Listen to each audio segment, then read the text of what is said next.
My name is Anna Chen, and in the world of gaming technology, the line between playing games and revolutionizing an industry is thinner than most people realize. When my mother-in-law, Patricia Armstrong, CEO of Armstrong Tech Solutions, dismissed my gaming company as childish nonsense, she had no idea she was looking at the future of artificial intelligence. Really, Thomas? Patricia sighed during another tense family dinner at her Palo Alto mansion. When you said you were marrying a tech entrepreneur, I assumed something more serious. My husband squeezed my hand under the table. After 3 years of marriage, he was used to his mother's disdain for my work, but it still bothered him.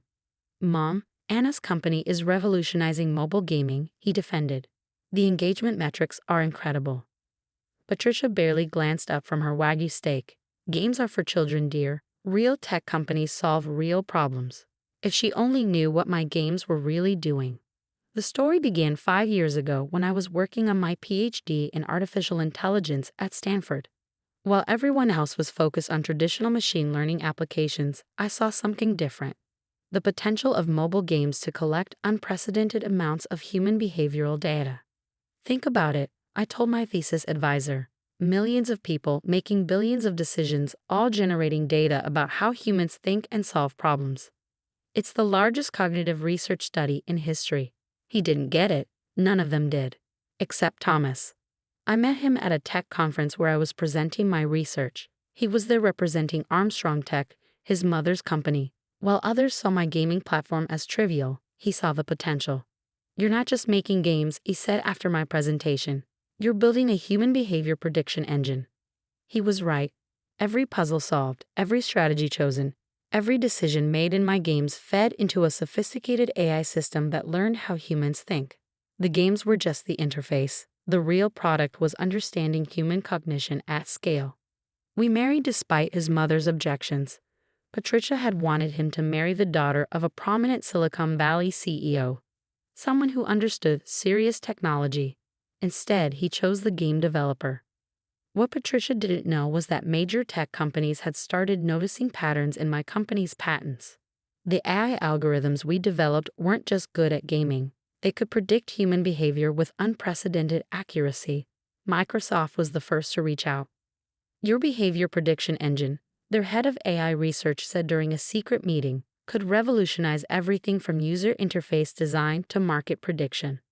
They weren't the only ones interested. Google, Amazon, and Meta all sent discreet inquiries. But I had bigger plans than selling out. I was building something revolutionary, an AI system that could understand human intuition itself. The games were getting more sophisticated, collecting more nuanced data, teaching the AI not just what people did, but why they did it. The breakthrough came 3 months ago. My team had been analyzing data from our latest game, a complex puzzle solver that had gone viral globally. The AI wasn't just predicting player choices anymore, it was understanding human creativity itself. This is beyond gaming, my lead engineer said, staring at the results.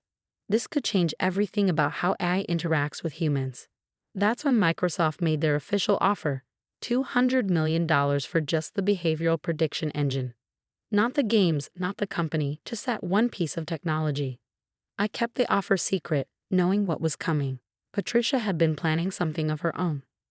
Armstrong Tech was struggling. Their traditional enterprise software was losing market share to cloud providers. They needed something new, something revolutionary. We're acquiring promising tech startups, Patricia announced at a family dinner last week, building a portfolio of serious technology companies. The way she emphasized serious made her meaning clear. Then came yesterday's board meeting. Patricia had invited me, supposedly to learn about real technology business. Our next acquisition target, she announced to the board, is a small gaming company that's shown some promise in user engagement algorithms. She smiled coldly at me. We're offering $2 million. Generous, considering it's just a game company. The board members chuckled. They were all like Patricia, old-school tech executives who saw games as toys. That's very generous, I said calmly, thinking of Microsoft's offer in my desk drawer. But I'll need to review it with my team. Don't take too long, Patricia said. This offer won't last forever. And really, Anna, what other options does a small game company have?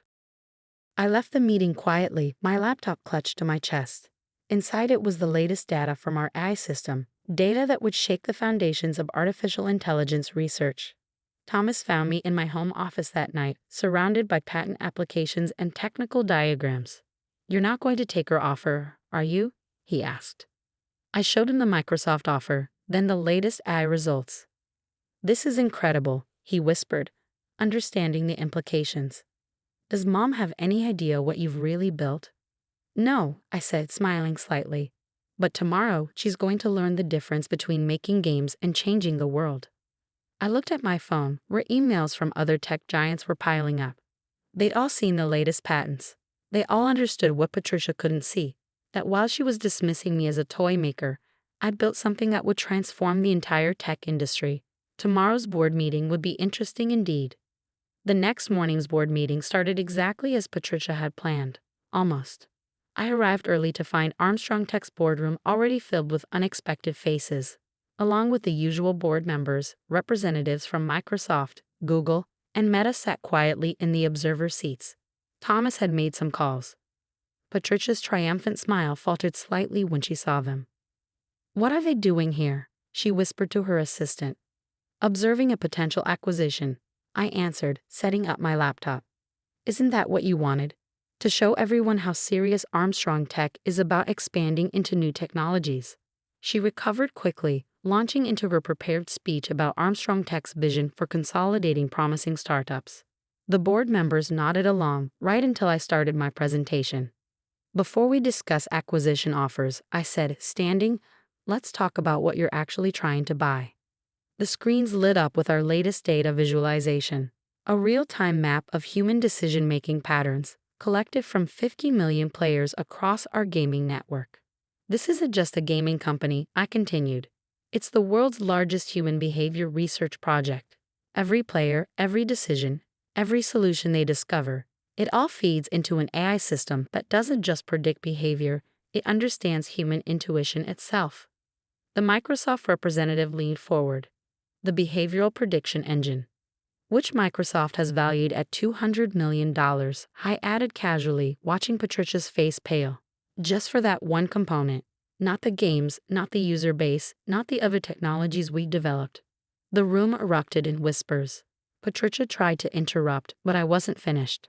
"But the prediction engine is just the beginning." I continued, pulling up the next set of data. 3 months ago, we achieved something unprecedented. Our eye didn't just predict player choices, it started understanding creativity itself.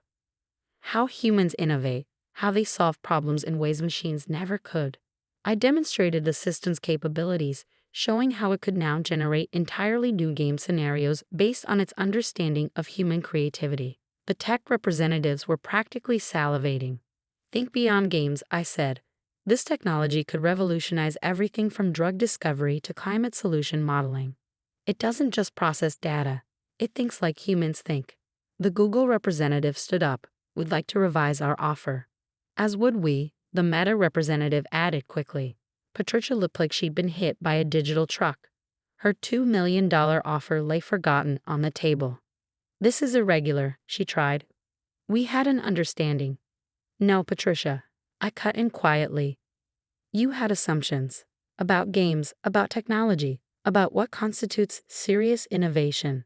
Those assumptions just cost Armstrong Tech its biggest opportunity since cloud computing." I turned to the board.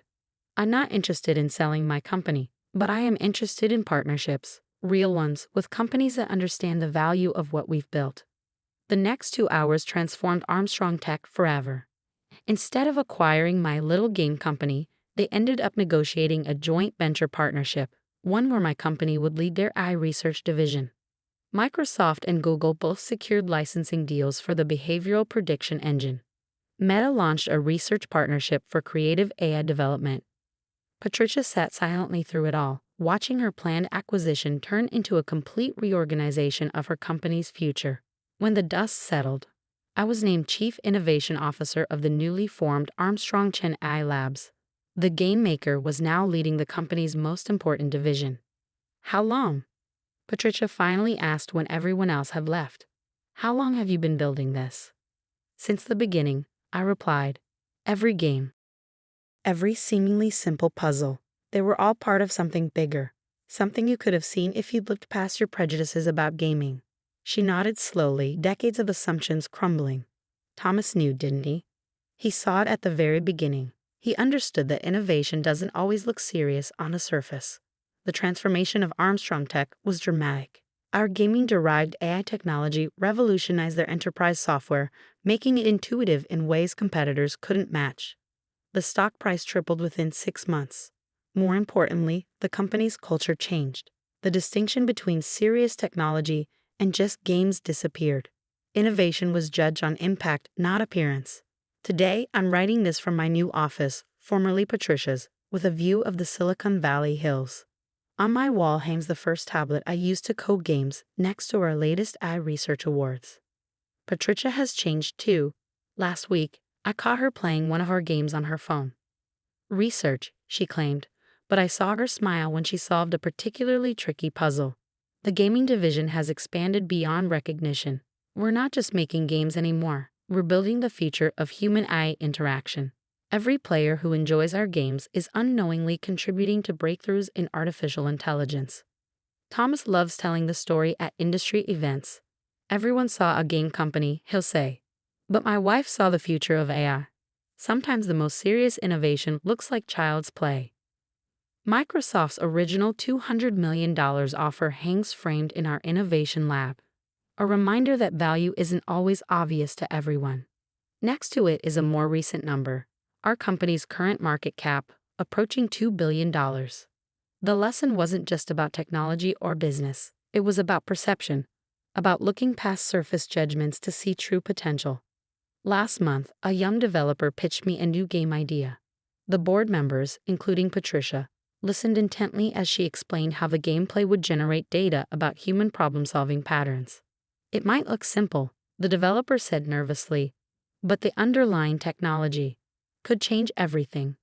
Patricia finished, surprising everyone. We learned that lesson already.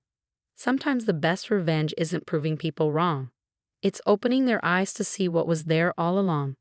The games we create still entertain millions, but now everyone understands they're also building something profound, a bridge between human intuition and artificial intelligence.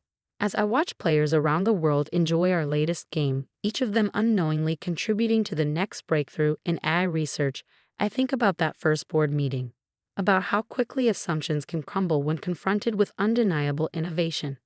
The future of technology doesn't always wear a serious face. Sometimes it comes disguised as play, as fun, as just games.